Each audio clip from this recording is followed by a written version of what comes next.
The autumn breeze whispered through the maple trees lining the quiet suburban street in Richardson, Texas, where Michael Anderson's two-story colonial house stood as a testament to his successful career in commercial real estate.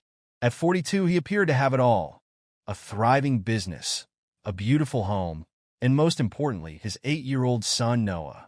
But the empty chair at the dinner table told a different story, one of loss that still echoed through their lives 2 years after Sarah's death. Michael watched Noah push his mac and cheese around his plate, the boy's sandy brown hair falling over his eyes in a way that reminded him so much of Sarah it made his chest ache. The silence between them had become a third presence in their home, filling the spaces where laughter used to live. "Hey, buddy," Michael said, reaching across the table to gently tap Noah's hand. "How about we try that new ice cream place this weekend? The one by the park?"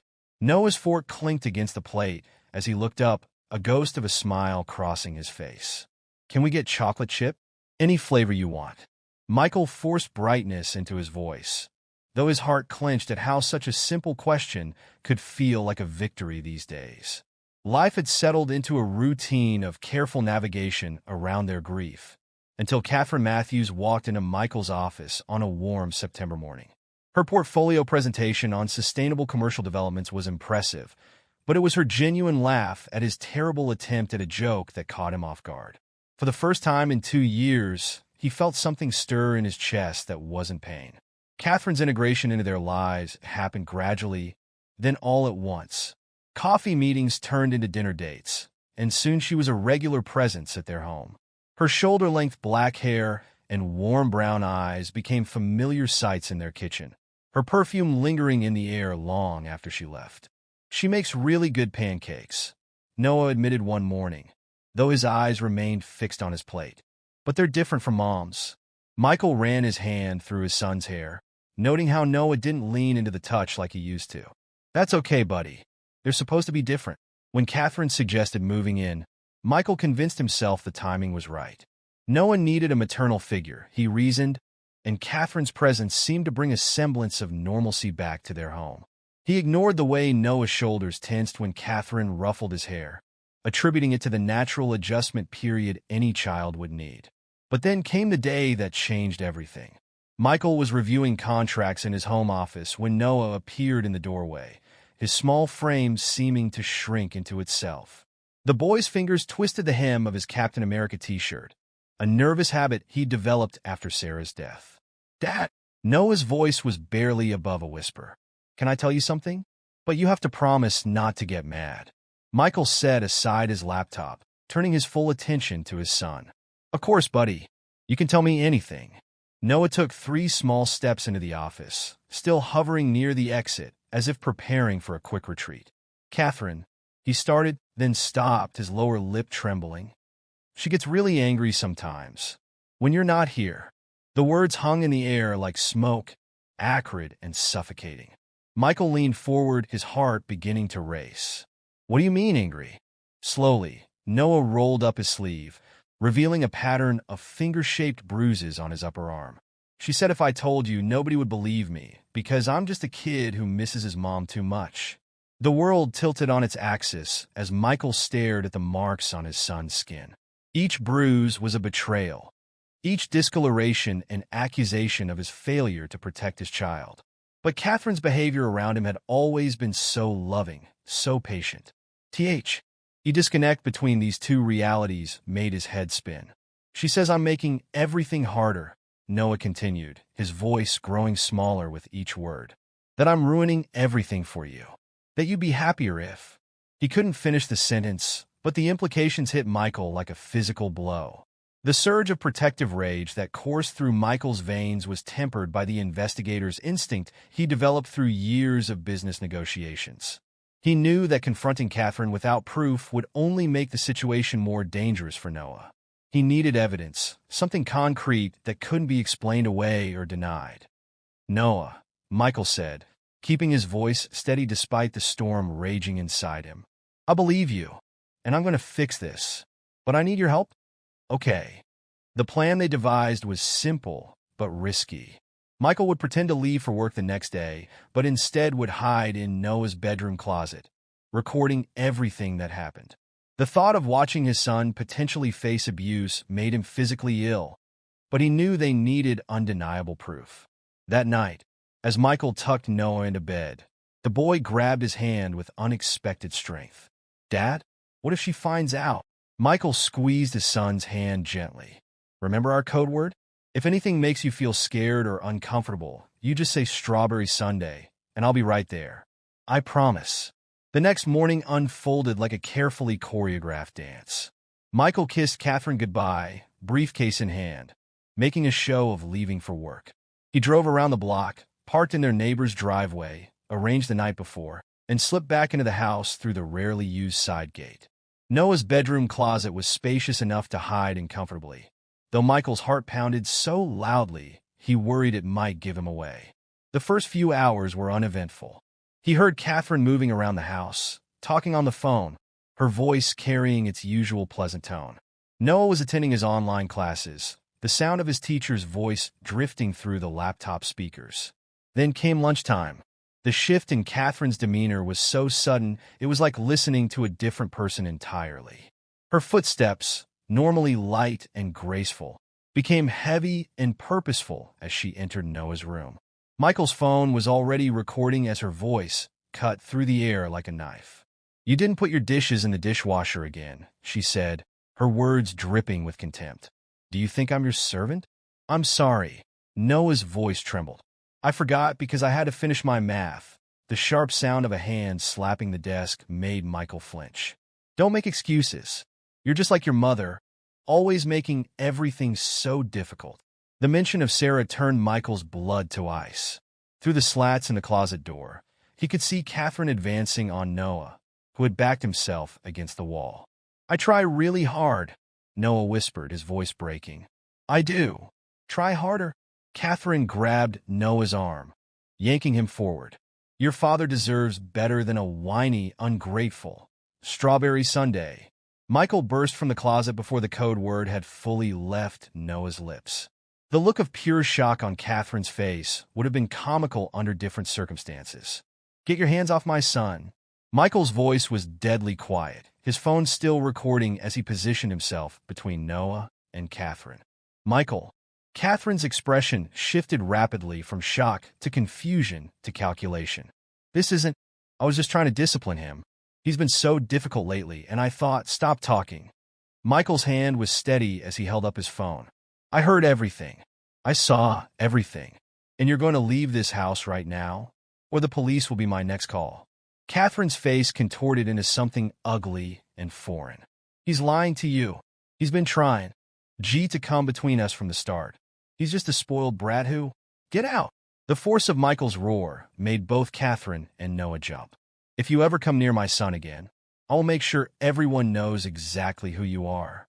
The mask of sophistication Catherine had worn for so long crumbled completely. "You'll regret this," she spat, backing toward the door. "Both of you will."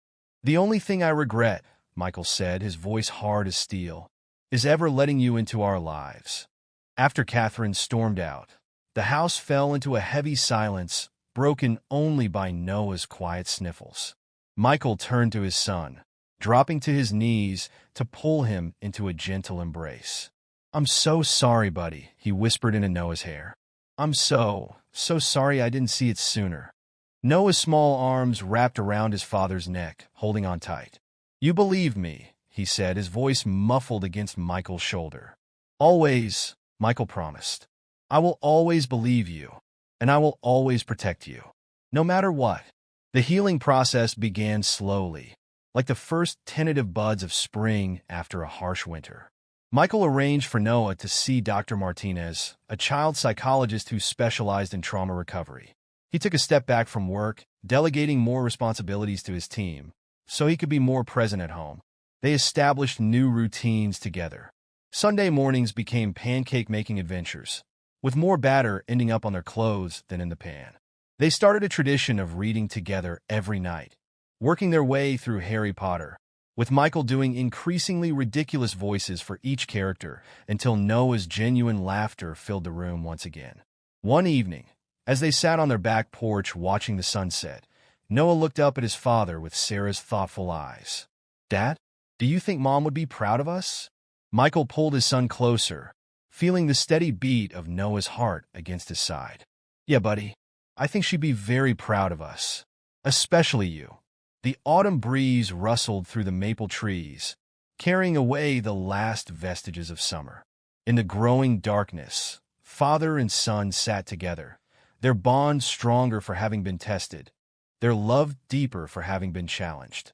They had weathered the storm together, and in doing so, had found their way back to joy. As Noah dozed against his shoulder, Michael made a silent promise to both his son and Sarah's memory. He would honor the trust Noah had placed in him, protect the precious gift of their relationship, and ensure that their home remained a sanctuary of love and understanding. Sometimes, he realized the greatest act of love isn't finding someone new to complete your family. It's recognizing that your family is already complete, just as it is. The story of Michael and Noah Anderson didn't end there, of course. Life would bring new challenges, new joys, and new opportunities for growth. But they would face them together, their trust in each other unshakable, their bond unbreakable. In the end, that was all that mattered. Life has a way of teaching its lessons in unexpected moments. For Michael and Noah, those lessons came in the quiet spaces between healing and growth. The months following Catherine's departure brought changes that rippled through their lives like stones cast into still water. Noah's nightmares, which had initially plagued him 3 or 4 times a week, gradually became less frequent. Michael would still sometimes wake to the sound of small feet padding down the hallway. But instead of finding his son trembling and tear-stained, he'd often discover Noah simply seeking companionship, clutching his worn copy of Where the Wild Things Are, Sarah's favorite book to read to him. Their Saturday mornings took on a new rhythm. While other families rushed to soccer practice or ballet lessons, Michael and Noah developed their own tradition. They would drive to the White Rock Lake, where Sarah had once taught Noah to feed the ducks. The early morning fog would lift slowly from the water's surface as they sat on their favorite bench, sharing a thermos of hot chocolate and stories about Sarah. Remember when Mom tried to teach us both how to rollerblade? Noah asked one crisp morning, his breath visible in the autumn air. And you kept falling? Michael laughed, the sound carrying across the still water. She was so patient with me, even though I probably looked like a baby giraffe trying to walk for the first time. These conversations, once painful, had become a source of comfort.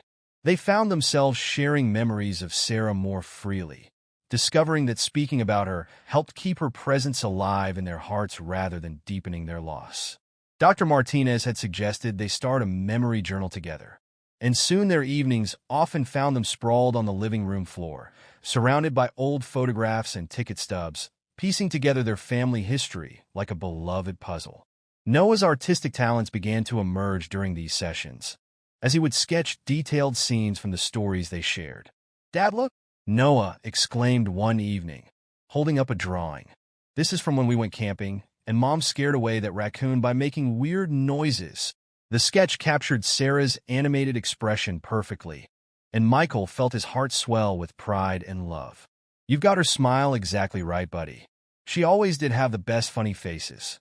Their healing process wasn't always smooth. There were still days when Noah would withdraw, his trust in others shaken by Catherine's betrayal.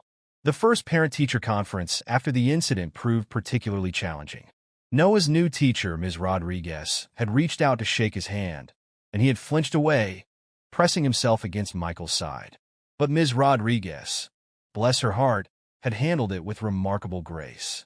Instead of pushing, she'd simply smiled and suggested they all sit down for a chat about Noah's improving grades in art class.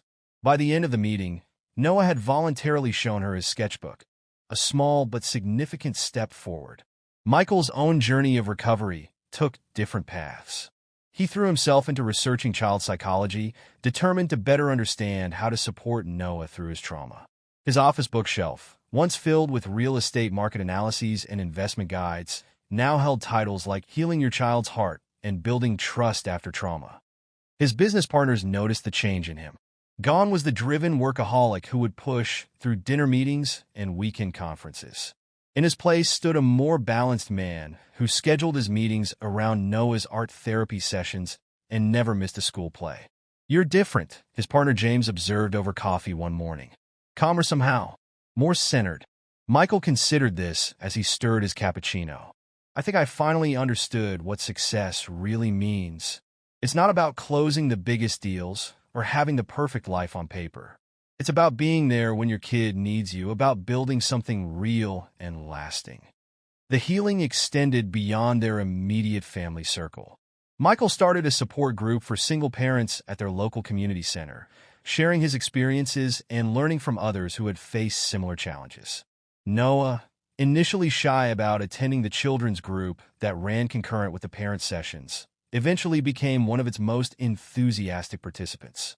"Dad," Noah announced one evening as they drove home from a session. "Jenny from group said her mom's dating someone new, and she's scared." He paused, fiddling with his seatbelt. "I told her about our code word system and how important it is to tell your parent if something feels wrong." Michael had to pull over, overwhelmed by the mixture of pride and love that flooded his chest. His son, who had endured so much, was already working to protect others from similar pain. "You did good, buddy," he managed to say past the lump in his throat. "Really good." Their home underwent its own transformation. Together, they repainted Noah's room, covering the pale blue Catherine had chosen with a vibrant galaxy theme that Noah designed himself. Stars and planets swirled across his ceiling, with glow-in-the-dark paint creating constellations that watched over him as he slept. Sarah's photos, which Catherine had suggested they put away to help with moving on, returned to their rightful places throughout the house. New ones joined them. Noah's art pieces, snapshots from their lake visits, candid moments of father and son building their new life together. The kitchen, once Catherine's domain where Noah had felt unwelcome, became their laboratory for culinary experiments.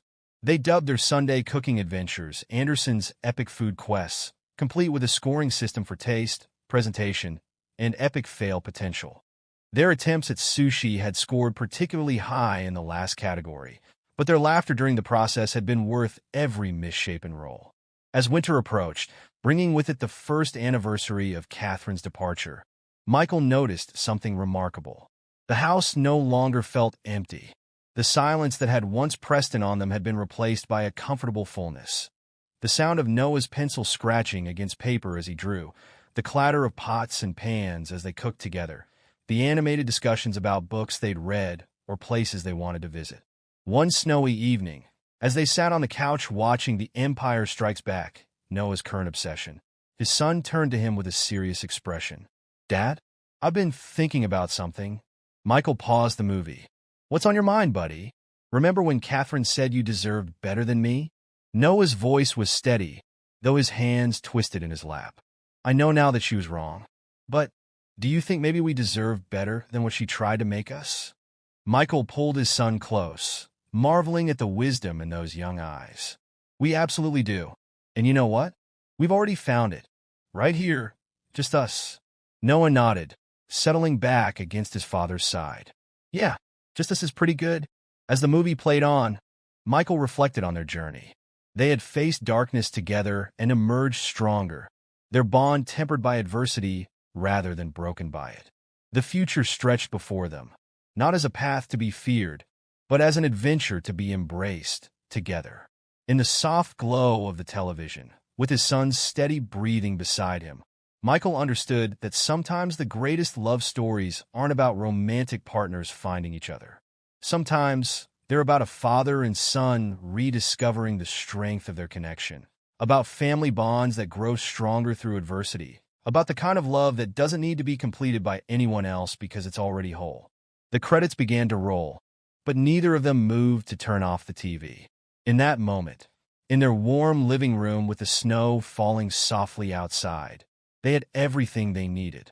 They had each other, they had their memories of Sarah, and they had the promise of tomorrow, with all its possibilities and adventures waiting to be discovered. And that, they both knew, was more than enough. The snow continued falling outside their window, each flake carrying its own story of transformation.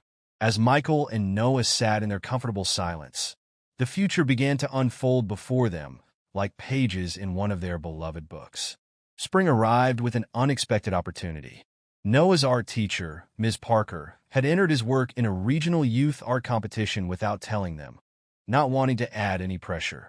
The piece, a striking mixed-media collage combining photographs of Sarah with Noah's own drawings, won first place in his age group. It's called Memories in Motion, Noah explained to the small crowd gathered at the elementary school's art show.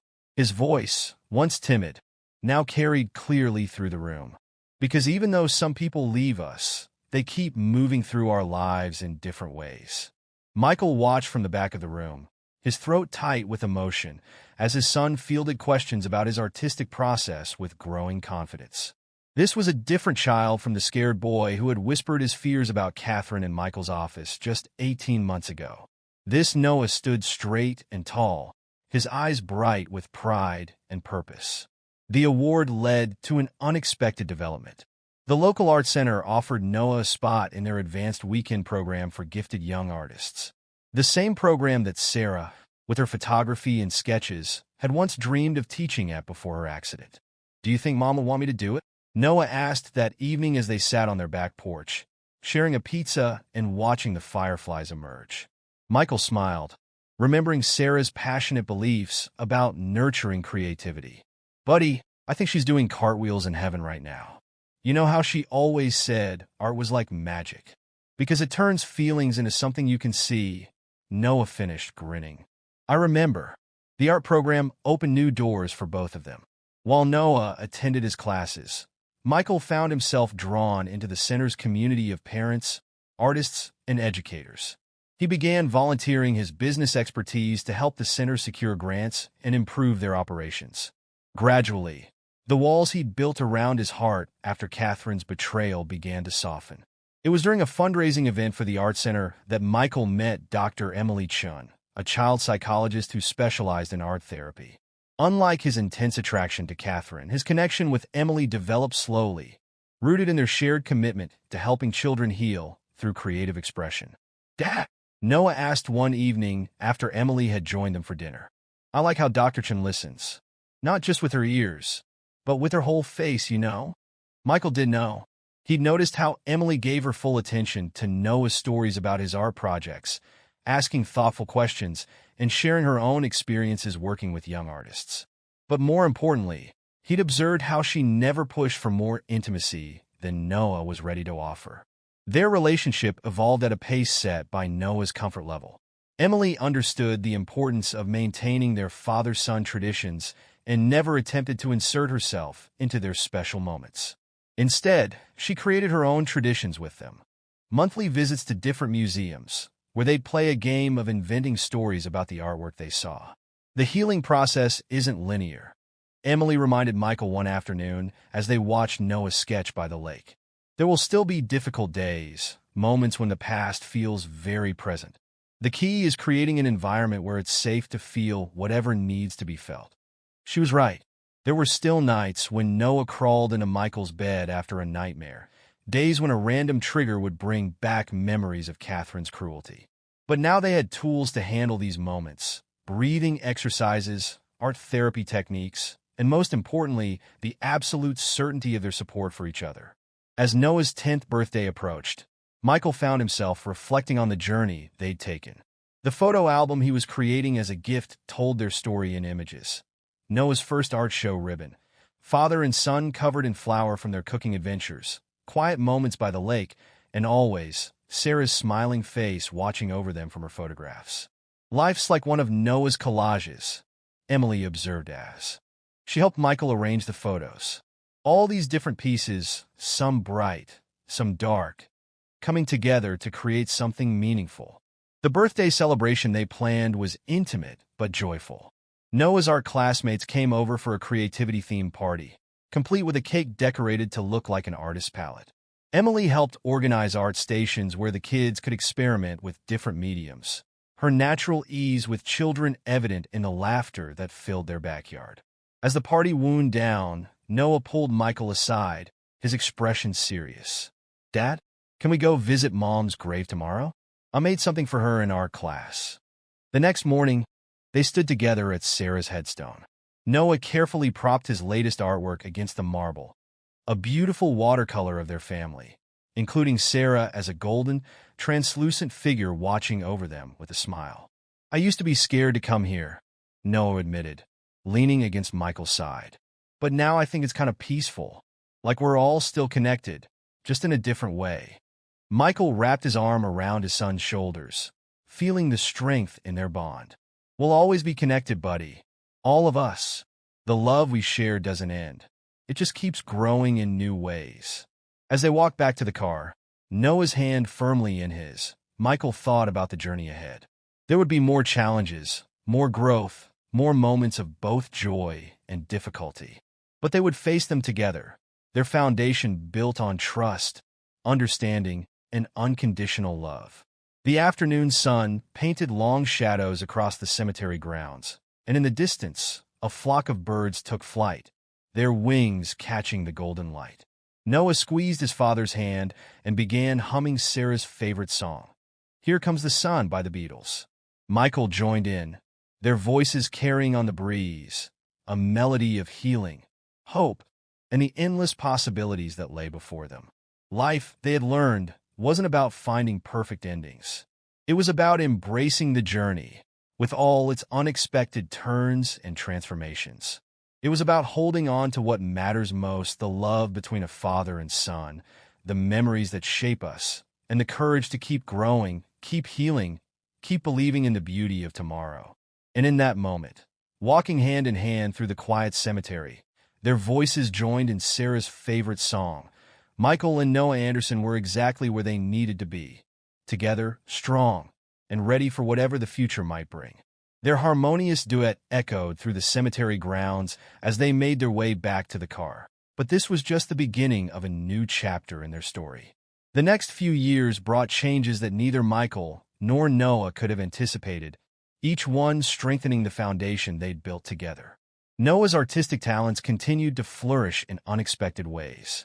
By the time he entered middle school, his art had evolved to incorporate digital techniques alongside traditional media. Emily introduced him to digital illustration software, and soon their home office featured both an easel and a drawing tablet.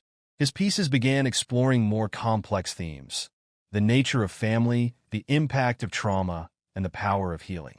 "I want to help other kids," Noah announced one evening during their weekly pasta-making session. Flour dusted his cheeks as he carefully rolled out the dough. Like, maybe use art to show them they're not alone when bad things happen. Michael paused in his sauce stirring, struck by the maturity in his son's voice. "That's a pretty powerful goal, buddy. What made you think of that?" Noah was quiet for a moment, his hands steady as he worked the pasta dough. "Remember Tommy from my art therapy group? He told me my comic about dealing with Catherine helped him talk to his dad about his stepmom. It made me realize that sharing our story might help people find their courage." This revelation led to an ambitious project. With Emily's guidance and Michael's support, Noah began creating a graphic novel series aimed at children dealing with family trauma. The first volume, Brave Hearts, told their story through the metaphor of a young astronaut and his father navigating a strange planet after their spacecraft was damaged.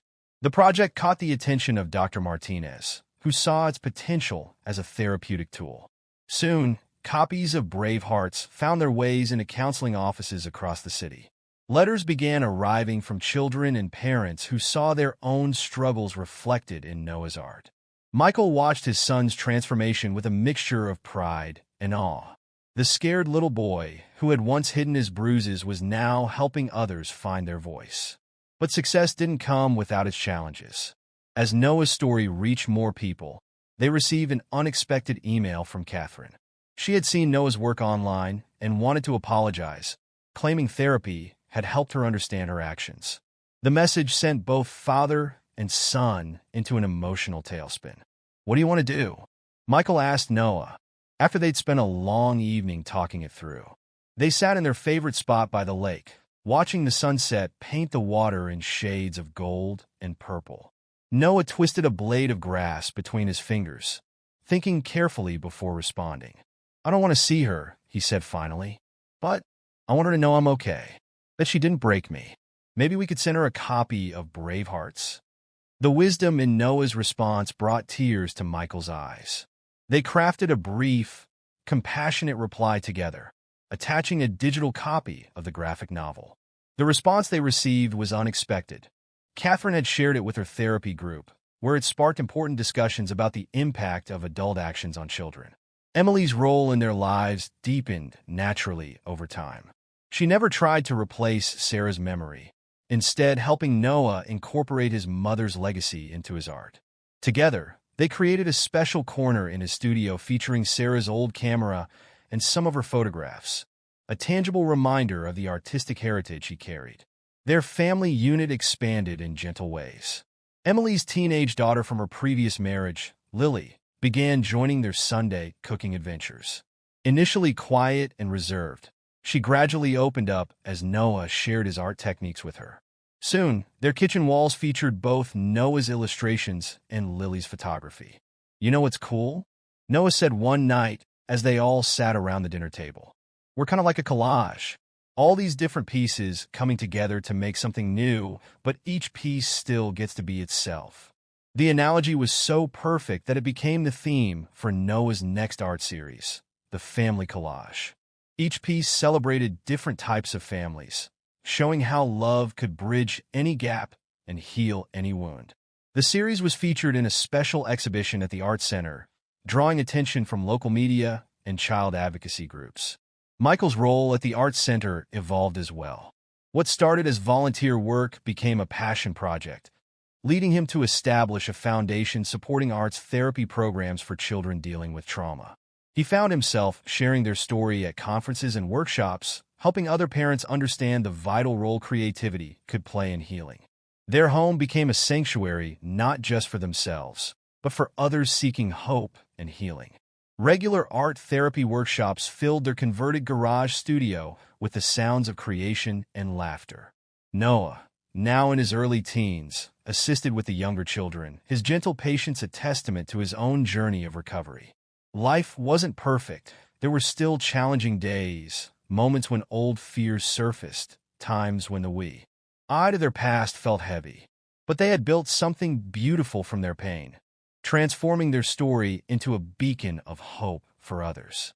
One evening, as they sat on their back porch watching the fireflies dance among the trees, Noah looked up from his sketchbook with a thoughtful expression. "Dad, remember when you hid in my closet that day?" Michael nodded, his heart tightening at the memory. "I was so scared," Noah continued, his pencil moving steadily across the paper. "But you know what I remember most? Not Catherine's anger, but the moment you came out of that closet. Because in that second, I knew that no matter what happened, you would always be there for me." Michael wrapped his arm around his son's shoulders, marveling at the young man he was becoming. "Always, buddy. That's a promise I'll never break." They sat together in comfortable silence, watching the sky turn from purple to indigo, then to a deep, star-studded black. In the distance, crickets began their nightly symphony, a reminder that even in darkness, life continues its beautiful dance. Tomorrow would bring new challenges, new opportunities, new chances to grow and learn and love. But for now, in this moment, they were exactly where they needed to be, together, stronger than ever, their hearts beating in perfect harmony with the rhythm of the universe. And in that harmony, they found their greatest truth, that love, when tested by fire, doesn't break. It transforms, becoming something even more beautiful and enduring than before. In that transformed love, Michael and Noah discovered endless possibilities for growth. As the years continued to unfold, their story became a tapestry woven with threads of triumph, challenge, and unwavering connection. Noah's artistic journey took an unexpected turn during his sophomore year of high school, when he was invited to create a mural for the children's wing of the local hospital. The project was massive, both in scale and emotional impact. He designed a sprawling landscape that transformed the sterile hospital walls into a healing journey, incorporating interactive elements that allowed young patients to add their own artistic touches. "Every kid who stays here becomes part of the story," Noah explained during the mural's unveiling ceremony. "Because healing isn't just about getting better physically, it's about feeling like you belong somewhere, like your voice matters." The project caught the attention of several major children's hospitals across the country. Soon, Noah found himself traveling with Michael during school breaks, creating similar installations in pediatric wards. Each mural was unique, tailored to its location, but carrying the same core message of hope and healing. Emily's expertise proved invaluable during these projects. She helped design elements that would be most therapeutic for young patients, and her research on art therapy in medical settings added scientific weight to their initiatives. The collaboration strengthened their family bonds, as Lily joined the team as their documentary photographer, capturing the transformation of both spaces and lives. Michael watched with pride as his son navigated these new challenges. Noah had grown into a tall, thoughtful teenager whose gentle demeanor put even the most anxious children at ease. He had Sarah's artistic soul and, somehow, had inherited her ability to find light in the darkest places. Their home studio expanded to accommodate the growing scope of their work. The converted garage became a hub of creativity and healing, hosting workshops for families dealing with trauma, grief, and major life transitions. Noah developed a special program for children adapting to new family situations, drawing from his own experiences to create a safe space for expression and growth. "You know what's amazing, Dad?" Noah said one evening as they cleaned up after a particularly emotional workshop. "When Catherine was here, I felt so alone, like no one could understand what was happening. But now, we're helping kids realize they're never alone. Their pain matters. Their stories matter." The foundation Michael had started evolved into a comprehensive support network, combining art therapy with practical assistance for families in crisis. They established safe houses for children and parents fleeing abusive situations, each one equipped with an art studio and staffed by trained counselors. Emily's contribution to their work deepened as she developed a groundbreaking therapy protocol combining traditional counseling with artistic expression. The Anderson method, as it came to be known in professional circles, showed remarkable success rates in helping children process and heal from trauma. As Noah's senior year approached, universities began reaching out, interested in both his artistic talents and his innovative approach to healing through art. But it was a small, focused program combining fine arts and psychology that caught his attention. "It's like it was designed for exactly what I want to do," he explained over their traditional Sunday breakfast. They even have a partnership with children's hospitals for art therapy programs. The university was across the country, and Michael felt his heart constrict at the thought of Noah being so far away. But he remembered Sarah's words from long ago. "Our job isn't to hold them back, it's to give them wings strong enough to fly." The decision to accept the university's offer came with another surprise. The hospital where Noah had created his first mural wanted to establish a permanent position for him during summers and after graduation, a chance to continue his work while pursuing his studies. Life's rhythm shifted as they prepared for this new chapter. Their evening art sessions took on a bittersweet quality, each moment precious as they counted down to Noah's departure. But there was joy too, watching Noah pack his art supplies with careful precision, his excitement about the future palpable. One night, a few weeks before Noah was set to leave, they sat in their backyard under a sky full of stars. The air was warm with summer's last breath, carrying the scent of Emily's herb garden and the distant sound of crickets. "I've been thinking about Catherine lately," Noah said quietly, his hands working on a sketch in the dim light. "Not about what she did, but about how that experience shaped who we've become." Michael waited, knowing his son had more to say. "If it hadn't happened, if you hadn't believed me and helped me heal, I might never have discovered how art could help others heal too. It's strange how something so painful could lead to something so meaningful." Michael reached over and squeezed his son's shoulder. "That's because you chose to transform that pain into purpose, buddy. You took what happened and used it to light the way for others." Noah nodded, adding final touches to his sketch, a detailed drawing of their backyard, with Sarah's favorite wind chimes in the foreground and the stars scattered above like diamonds. "We did it together, Dad, every step of the way." The truth of those words settled around them like a warm blanket. Their journey had been one of partnership, of mutual growth and healing. Through art, through love, through unwavering support, They had built something beautiful from the ashes of betrayal. As the stars wheeled overhead and the summer night wrapped them in its gentle embrace, father and son sat together, their hearts full of gratitude for the path they had walked and excitement for the road ahead.